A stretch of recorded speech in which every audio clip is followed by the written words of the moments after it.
I am the Tofu Golem. Please enjoy the video. You start by making the leader stat structure on the server, so scores are authoritative.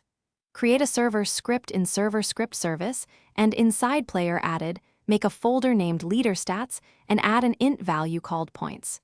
You do this because server-side values prevent client exploitation. Once created, test by printing the value on join to confirm attachment. Make sure to wrap creation in a function, so you can reuse it when respawning players or resetting data later in the game's flow. Now wire checkpoints to change the server leader stats. Create server-side checkpoint handlers that increment the player's leader stats. Points when they touch or complete an obby stage. Avoid trusting client messages directly. Once done, connect data store operations. Load saved points in Player Added and write in Player Removing with pcall for safety.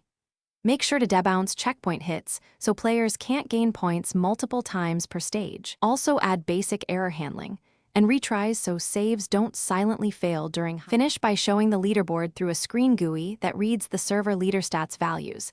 Clients observe, server controls data. Once done, run multiplayer tests. Join with several accounts, trigger respawns, and simulate disconnects to ensure persistence. If numbers don't update, check for missing player added attachments or client scripts trying to write values directly. Make sure data store quotas aren't exceeded. Add logging and a fallback default like 0 points when saves fail, so players don't lose all progress unexpectedly. Thanks for watching. Consider subscribing if we helped you today.